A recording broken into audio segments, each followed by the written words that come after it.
Ah, la célèbre réplique. Qui veut gagner des millions? Tout le monde, tu me diras. Puis toi et moi en premier, bien sûr. Mais pourquoi compter sur la chance pour réussir? Ou sur un jeu à la télévision grand public, alors qu'il y a un moyen beaucoup plus réaliste pour arriver aux millions? Oui, je vais te montrer qu'il est possible de faire énormément d'argent avec certains portefeuilles d'actions qu'on qualifie d'actions à forte croissance. Et spoiler alerte, sur certaines périodes, ces actions surperforment même la totalité du marché action. Hello, c'est Guillaume, je suis ingénieur en finance de marché. J'ai travaillé en banque et en fonds d'investissement à Paris et à New York.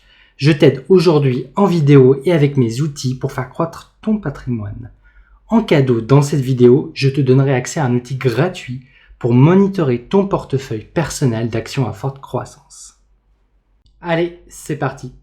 Tout d'abord, qu'est-ce qu'une action à forte croissance? C'est une action dont l'entreprise fait croître significativement son chiffre d'affaires et ses bénéfices de plus de 20% par an. Allez, voyons voir de plus près si on arrive aux millions avec le portefeuille en question. Traçons sa performance de 2002 jusqu'en 2022. Là, on voit que si tu avais investi seulement 10 000 en 2002, tu serais millionnaire aujourd'hui avec 1,8 million en 2022, soit un facteur multiplicateur de fois 180. À ce niveau-là de rentabilité, on ne compte même plus en pourcentage, mais en facteur multiplicatif. Ça veut dire que toute somme que tu aurais investie sur ce portefeuille aurait fait fois 180 en 20 ans. Je vais te dévoiler les actions qu'il contient dans quelques instants. Si on compare avec quelqu'un qui aurait laissé son capital de 10 000 dormir à la banque en 2002 jusqu'en 2022, il aurait lui perdu moins 65% en pouvoir d'achat à cause de l'inflation. Mais au final, il aurait perdu bien plus encore en termes de pouvoir d'investissement, bien sûr. Tu peux voir l'appauvrissement de ceux qui n'investissent pas comme le coût qu'ils payent pour avoir gardé toute leur économie en cash sans stratégie. Ou encore tout avoir dépensé sans avoir investi. C'est souvent une différence de vision individuelle de notre société moderne. D'un côté, la vision long terme d'une personne qui veut construire un patrimoine à transmettre à ses enfants, et si tu m'écoutes, je pense que tu en fais partie. Et de l'autre côté, on a affaire à la vision court terme de ceux qui s'appauvrissent année après année. Revenons aux actions et allons plus loin en comparant ce portefeuille croissance avec le S&P 500, l'indice américain des 500 plus grandes entreprises en termes de capitalisation boursière. Si tu avais acheté le S&P 500 il y a 20 ans, tu aurais fait x4 avec ton capital sans réinvestir les dividendes. Et tu aurais pu faire plus de x6, voire x8 avec un ETF capitalisant ou bien en réinvestissant toi-même les dividendes. Là, on voit bien que notre portefeuille d'actions à forte croissance a surperformé avec ses fois 180, largement le S&P 500 en termes de rendement d'ailleurs. On peut donc dire que sur cette période de janvier 2002 à janvier 2022, il a surperformé les marchés. Et au passage, on obtient un résultat similaire contre le Nasdaq 100, l'indice des 100 plus grandes capitalisations technologiques aux USA. Le portefeuille forte croissance le surperforme également d'un facteur 10. Allez, j'ai assez fait durer le suspense. Voici les 4 actions qui composent ce portefeuille et qui ont surperformé les marchés ces 20 dernières années. Apple, qui a fait x422. Amazon, qui a fait x273. Alphabet, anciennement Google, x50. Microsoft, x10. Impressionnant, n'est-ce pas? Et c'est pas tout. Tu vas voir qu'il y a des moyens redoutablement efficaces pour repérer ces actions qui font ce type de super performance. Je vais te donner les meilleurs indicateurs pour les identifier. Alors, oui, certains l'avaient sans doute déjà deviné car on entend beaucoup parler de ces entreprises.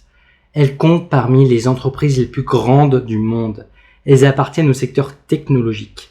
Et oui, ça ne t'aura pas échappé, nous sommes passés d'une ère industrielle à une ère technologique sur les dernières décennies.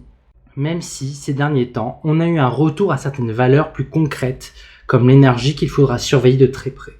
Aujourd'hui, ces 4 entreprises technologiques ont des capitalisations qui dépassent le PIB de la plupart des États du monde. Elles sont si puissantes que ce sont elles qui ont les moyens d'embaucher les meilleurs ingénieurs au meilleur prix. Elles comptent bien entendu parmi les plus grandes sources de bénéfices du monde, et ce sont aussi elles qui payent aussi le moins d'impôts relativement au cash qu'elles génèrent, ce qui leur donne un avantage compétitif majeur supplémentaire, sur leurs concurrents bien sûr, d'autres secteurs qui eux n'ont pas les mêmes moyens de fuir l'impôt. Petit rappel, ici on ne juge pas si c'est bien ou mal de payer beaucoup de taxes. On se met dans la posture d'un investisseur qui veut faire croître son patrimoine pragmatiquement. Alors, tu pourras me dire que c'est bien beau de dire tout ça, qu'un simple portefeuille de 4 actions achetées il y a 20 ans fait une performance brute de fois 180. Mais ce que tu veux savoir au fond, c'est est-ce que ce sera la même chose sur les 20 prochaines années qui viennent? Et c'est ça, la bonne question à 1 million d'euros. C'est pour ça que je vais te révéler ce qu'il faut absolument savoir dans ce type de stratégie de portefeuille croissance. Car c'est le raisonnement qui est le plus important pour faire croître ton patrimoine sur le long terme.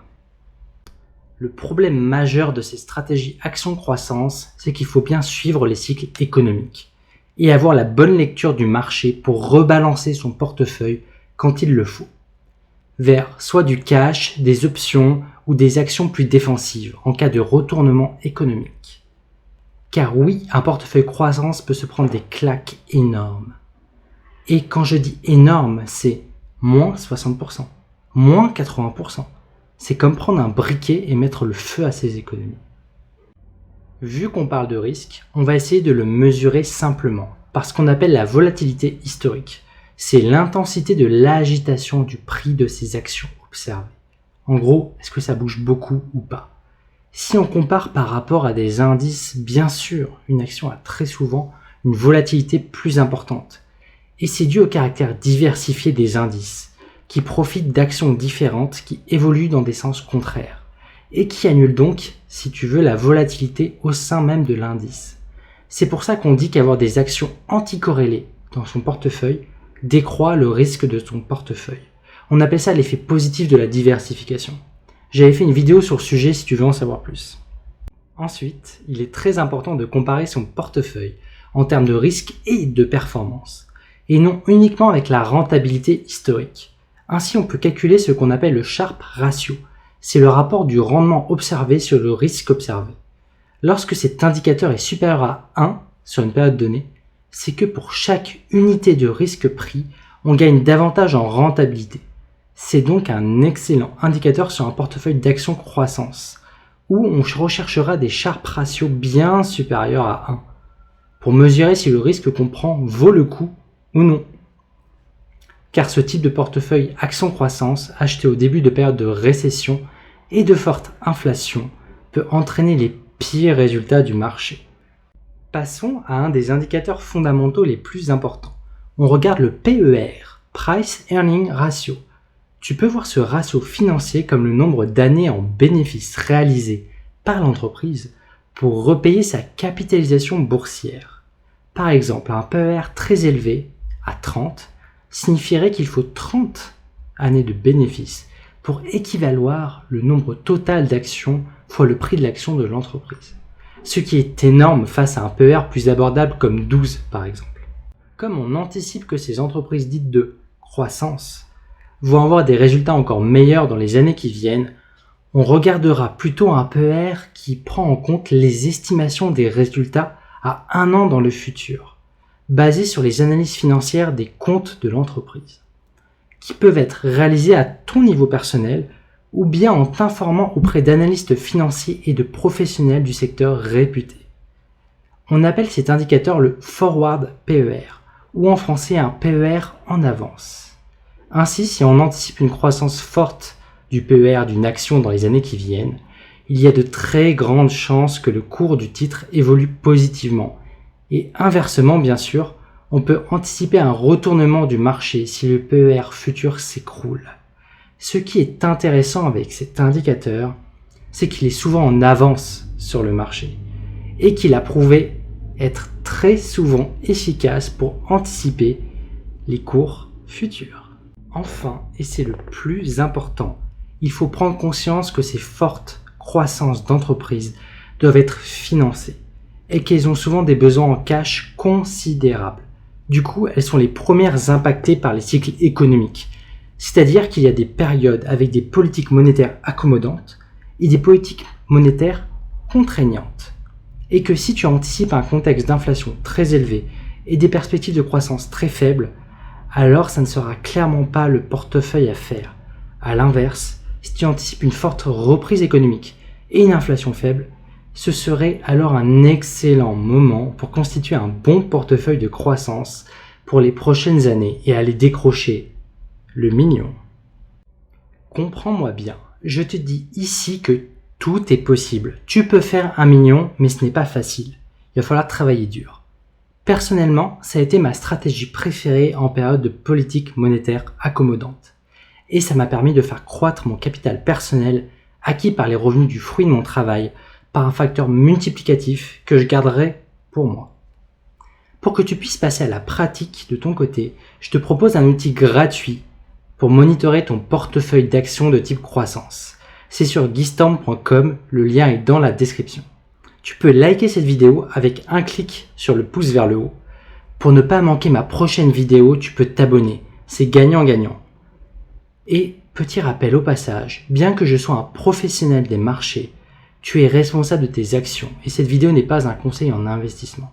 Sur ce, restons pragmatiques. Allez, ciao!